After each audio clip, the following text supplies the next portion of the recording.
Hi guys, it's your friendly neighborhood headbanger here, Terry. And tonight we have another true crime episode. I decided not to film in black and white tonight, and so you get me in color. And you have to excuse my hair because it's been hot and humid here and it's frizzy and it's just trying to go back inside my head or something. I don't really know what's going on here. Anyway, I hope you're doing well. And tonight, our true crime episode takes us to the lovely town of Bluff City. No, I'm sorry, Bluff City was last time. Mountain City. It's another city, just not a Bluff City. Mountain City, and that is in Johnson County, Tennessee. Now, Johnson County, if you remember that Tennessee is shaped like a parallelogram, it kind of tilts. Johnson County is way up in the upper right tip of that parallelogram. It is bordered to the north by Virginia and to the east by North Carolina. It is in the southern part of the Blue Ridge version, or not version, but portion of the Appalachian Mountains. Yes, down south here we say Appalachian. That's okay. If you say Appalachian, you can do that as long as you stay up north and say it. But when you come down here, you have to say Appalachian. Anyway, it's a beautiful area, Johnson County is. It's in the mountains. It gets snow in the winter. It's nice and cool in the summer because it's at a higher elevation. As a matter of fact, I believe that Mountain City is, I think I remember reading, it is the highest in elevation of all the incorporated cities in Tennessee. So that's pretty cool. I've been there. It really is a very pretty place, and it's surrounded by places with names like Shady Valley. Isn't that pretty? Mountain City's claim to fame, or more broadly, Johnson County's claim to fame, is that it is mentioned in a song that was written and I think it was recorded in the 80s by a guy by the name of Steve Earle called, and the name of the song is Copperhead Road, and it is about moonshining in Johnson County. And so you may have heard that before. If not, go and look it up on Spotify or Pandora or iTunes or whatever it is you use and listen to it because it's one of those songs that tells a story, and so it's kind of a cool like some country songs do. So it's kind of cool. Okay, so Mountain City, very nice, pretty rural place. Population about 2,500, which again, if you compared it to the high school in my hometown, that high school has about 2,000 students. So again, kind of a small place, but it does have about 1,000 more, 800 to 1,000 more people than Bluff City. So go Mountain City, rock on. All right, in Mountain City is where this is going to take place, and I'm going to need to put my old lady glasses on so I can refer to my notes because this is a really weird, twisted tale here. It starts out with a woman by the name of Janelle Potter. Janelle moved to Mountain City with her family in 2005 with her parents, Marvin, who went by Buddy, and Barbara. And she said when she moved here that it was kind of difficult to make friends. And that was probably true to some degree. A lot of people that lived in Mountain City, just like those that live in Bluff City, have lived there for generations, and families have lived there. And so everybody knows each other kind of. And it can be a little bit difficult for an outsider to come in who isn't related to family groups or hasn't grown up with these people or hasn't gone to school with them, like from kindergarten all the way through graduation. So Janelle found that it was a little bit difficult to make friends. Her sister, however, said that part of that was because her parents kept her kind of sheltered. Janelle had some difficulties. She had type 1 diabetes. She was a little bit immature emotionally. And so she did have difficulty making friends, and her parents did somewhat shelter her. And so she found a way to make friends was to be on social media. And she lived vicariously through Facebook. She spent a lot of time on Facebook, which didn't help a whole lot with going out into the actual world and making, real time face to face friends. But so she did live there in Mountain City with her parents. Her mother's name was Barbara Potter, and she worked for Hewlett Packard.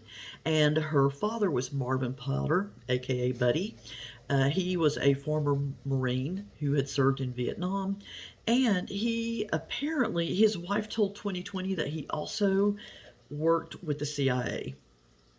I'm not sure about that one. I couldn't find any confirmation on that one. I don't know if that was just something he told her to be impressive or what. Um, let's see. Well, like I said, most of Janelle's social interaction took place on Facebook. But one day she went to go pick up her prescriptions from the local pharmacy, and she met a person named Tracy Greenwell. And Tracy Greenwell decided that she wanted to befriend Janelle. Janelle seemed kind of shy and quiet, didn't seem to have friends. They started talking, they became friends. So that was kind of cool. And she introduced Janelle to some people, and she introduced her to her brother Bill. And some people thought that Janelle kind of had a crush on Bill, but I don't know. She said Tracy Greenville said she couldn't see it, but other people said they could. Well, Bill was not on the market. He was with someone else. So Tracy introduced Janelle to her cousin, Jamie Curd. And Jamie and Janelle hit it off, and they started having a little sort of a romance kind of thing. But Janelle did not tell her parents because her parents were very strict, and she was afraid that they would bust up the relationship. So she didn't say anything. Now, Jamie worked on computers, and a lot of times he would come over to the house to work on Barbara's computer, but also while he was there, he was spending time with Janelle. So he sort of used this as kind of an excuse to mix in a little date, a little personal time with it. But as I said, they were on the down low. They weren't talking to Janelle's parents about it. So, okay. And just as it seemed that things were going better for Janelle as far as her social life was concerned, she was making friends, something horrible started happening on Facebook.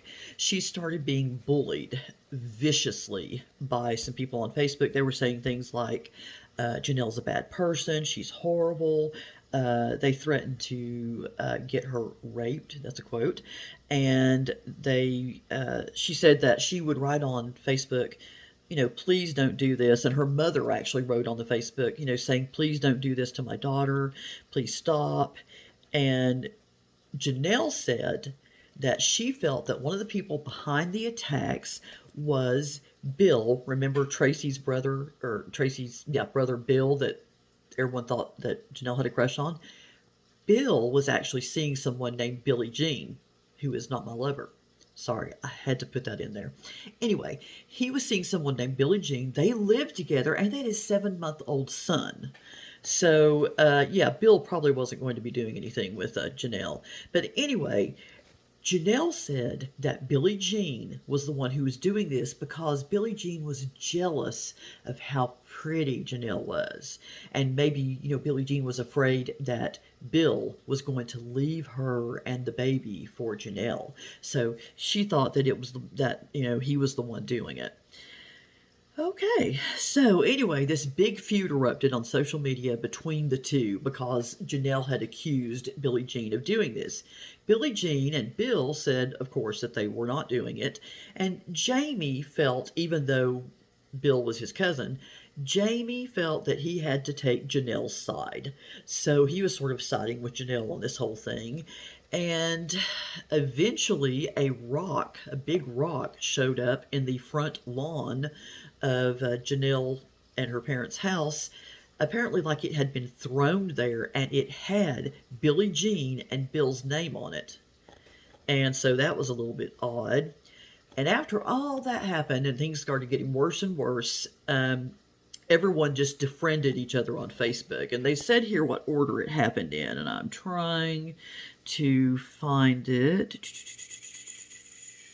Oh, well, okay. Interesting enough, Linda Thomas, who was a friend of Billy and Billie Jean, said that Janelle could give as good as she got on Facebook, that she had said on Facebook that she wished that Bill and Billie Jean and that damn, sorry, I'm quoting there, baby would die.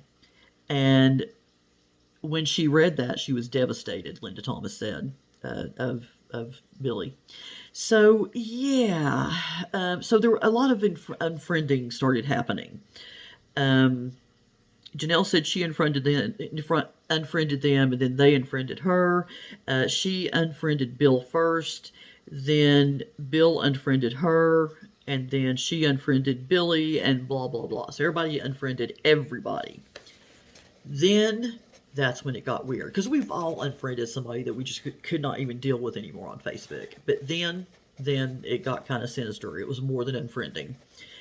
On January the 31st of 2012, a friend of Bill and Billie Jean's found them dead in their house. They had each been shot in the face. Yeah. Billie Jean was still holding their 7-month-old son, who was unharmed, thank goodness. And as a Special Agent Scott Lott of the, Scott Lott, great name, of the Tennessee Bureau of Investigation said, it takes a pretty cold-hearted person to shoot a woman holding a baby. So, but the baby was fine, thank goodness. So, the day after the murders, the chief deputy of Johnson County Sheriff's Department, whose name was Joe Woodard, actually sat down with Janelle and Barbara and Marvin, a.k.a. Buddy, and said, okay, we need to talk about what's going on. And he just felt something was off. And so he thought, well, maybe the thing to do is to step away from them for a little bit and call in Jamie, Janelle's boyfriend, and talk to him. So they brought in Jamie and they gave him a polygraph test. And he was shown to be dishonest about the part where they asked him, do you know who killed Bill and Billie Jean? And then Jamie said a really bizarre thing. He said, is the CIA here? And the police were like, why would the CIA, who generally deals with international affairs, be in Mountain City over a murder? They were just a little confused about that. So the reason that Jamie asked that was that he told detectives that he had been texting with a man who said that he worked for the CIA. And the man had told Jamie that it was his job to protect Janelle at all costs. Janelle was in great danger. Okay. So, basically what happened after that was that Jamie broke. And he told the cops that Marvin, a.k.a. Buddy, Janelle's dad, had killed Bill and Billie Jean. And the special investigator from the Tennessee Bureau of Investigation, Scott Lott, said he was pretty shocked by that because Marvin, a.k.a. Buddy, was not in great health. He apparently had some health issues, and he didn't really seem like he was on oxygen. He didn't really seem like the kind of person that was just going to jump up and run out of the house and go shoot people. So he was a little bit shocked about that. So they wanted to know if they could get a confession from him on tape, or if Jamie was just saying this, to cover his own butt. So Jamie calls Marvin, and they have a discussion, and he actually gets Marvin to talk about it on tape. So the police come and do a pre-dawn raid in February of 2012. And while he was being questioned by detectives, Marvin said, and I quote, got a quote here, "Ever since all this crap started, I'd have my life threatened. My wife has been threatened. They've threatened to take Janelle and cut her head off." Then Agent Lott arranged for Marvin to actually call and talk to his wife, and he actually said to his wife, "I did it." And Barbara said, "I don't accept that." She said, "I don't accept that because I don't like the way he was interrogated, because he did not have his oxygen and his medication. And if he doesn't have his oxygen and medication, sometimes he says things that are confusing or just straight up not true." And so she did not accept that, apparently. So apparently when they were talking to the parents and looking around the house, Agents found a bunch of shredded papers, like a mountain of shredded papers, in Marvin, aka Buddy's truck. And a TBI agent, and I feel sorry whoever's job this was, put all of these messages, taped all of these shredded papers together, and found out that they were messages, and they were thousands of emails that had been sent to the Potters. Basically, emails that were threatening them and that type of thing. And apparently, they had printed them all out, and then Marvin had just shredded them, I don't know, in a fit of anger, who knows, and went to go kill Bill and Billie Jean. So, while Marvin was being questioned by the police did a search warrant on the Potter's house. No surprise there. And they found, quote, an arsenal of weapons, but none of them matched the murder weapon. And they found printed photos of the victims and their friends, and at one point it looked like Barbara was actually trying to rip them up and get rid of them before the police could find them. So that's not too cool. After looking through the emails that they had pieced together that they'd found in Marvin, aka Buddy's truck, I'll quote here from the agent. After combing through them, it appeared there was some type of conspiracy here. They kept referring to a guy, Chris, that's supposedly a CIA operative or something. And the CIA agent Chris, had apparently been corresponding with Barbara and warning her of threats to her daughter's life. And then Barbara said, and I quote, he was watching these people that he said were harassing her on the computer and calling her. And when he would go out with her dad, he said they were watching them together. He said he couldn't use his real name or his real identity. Yeah. And this is all by text. None of this is by phone. None of these people have spoken to Chris, Jamie, Barbara. Nobody's actually spoken to Chris, the CIA agent. It's all by text or email. All right, let's see. And after looking at the Potter's computer, apparently Jamie and Janelle had texted with each other the morning of Billy and Billie Jean's murder. So things are starting to look a little weird here with this whole bullying thing that Janelle's been going through. The hundreds and hundreds of emails that were sent from the CIA agent about the threats to the Potters, guess what? They had the same IP address as the computer at the house where the Potters lived. In other words, Chris, the CIA agent who's so worried about Janelle, has been sending these messages from Janelle and her parents' home. Yes, I'm sure you're ahead of me at this point. Janelle is Chris.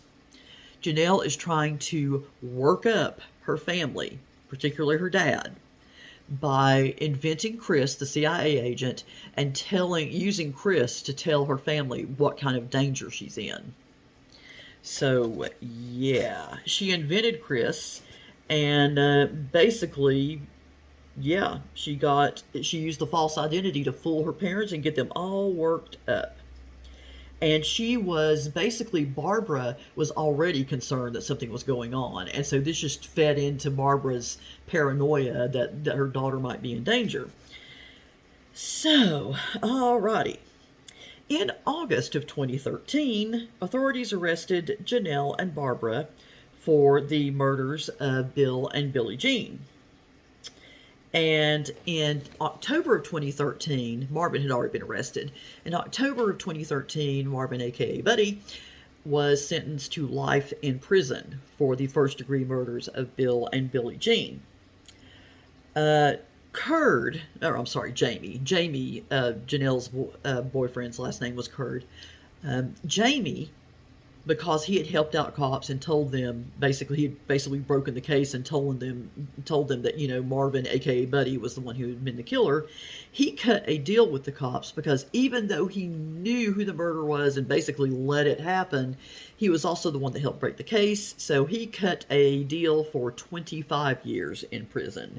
I do not know if that's with the possibility of parole. Cannot tell you that.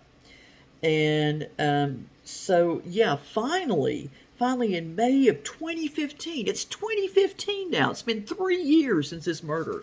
Finally, Barbara and Janelle are going to go on trial. They are, it's true that Janelle kind of spurred it on, but Barbara did allow it to happen. She and Marvin both allowed it to happen. And apparently Barbara knew what was going to happen and she didn't stop it either. And so Janelle, because Janelle was the author of this whole thing, she and Barbara both were convicted and sentenced to life in prison. And the guy who was the prosecutor, his name was Brooks, said that he could tell that it wasn't a CIA agent that was writing these emails and doing these text messages to Janelle's parents and to Jamie, because of the sort of childish way they were worded, the spelling errors, the punctuation errors. It just was not the way a CIA agent would have, contacted anybody about anything. And again, the CIA, generally does not find themselves in, Mountain City, Tennessee, going over murders. If anything, that'd be a TBI thing, or if it were a kidnapping, it might be an FBI thing, but probably not a CIA thing. So, yeah. So, and Janelle's attorney, his big statement was, "My client is not guilty for having an overprotective father." Well, yeah, she is, if she spurred him to commit murder. So, yeah. So basically, there were 7 days of testimony in the trial for Barbara and Janelle. And I think basically what they were trying to do is get Barbara off just because Janelle stirred everything up. Didn't work. Both of them were found guilty of first-degree murder. And so, like Marvin, a.k.a. Buddy, they are serving life in jail. Barbara was quoted after the trial as saying, "I don't want anybody murdered. I did not do that." And Janelle said to 2020, "I didn't murder anyone."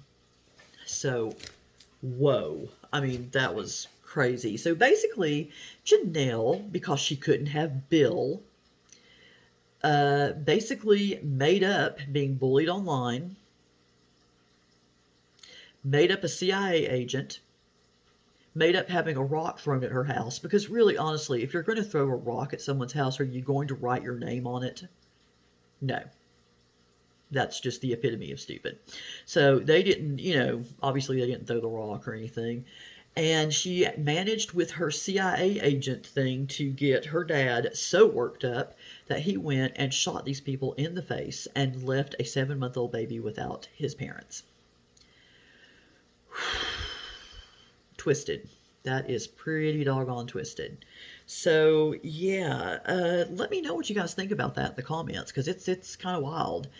And like I said, that's really actually not that far away from me. I can be in Mountain City about an hour and 15 minutes probably. Beautiful country. If you're ever in Upper East Tennessee, like way, way up in the corner, do go and visit Shady Valley and Mountain City. Beautiful places. I doubt you're going to run into crazy Facebook killers, but, I make you no promises, but I don't think you will. Guys, I hope you enjoyed this one. It was crazy. I'm going to try to find a more straightforward one next time, because that was just my head. I had a really hard time wrapping my head around that one, to be honest. I had to read through the notes like several times. Okay, next video is going to be a haul. If you don't know what a haul is, it's where I have a bunch of stuff, fairly new stuff that I've gotten, and I'm going to do a show and tell with it. It's going to be in an ASMR, soft-spoken way, so if you guys enjoy that, make sure to tune in. Guys, if you like the content you're seeing here, if you enjoy it, if you like this video, give it a thumbs up on YouTube. Give me a comment down in the comment section below. Tell me what you think. And feel free to subscribe if you want more Headbanger content. And click the little notification bell so that you'll know when I post. I try to post about once a week to once every 10 days, somewhere in that area. Please take care of yourself and please stay safe. And I will see you in the next video.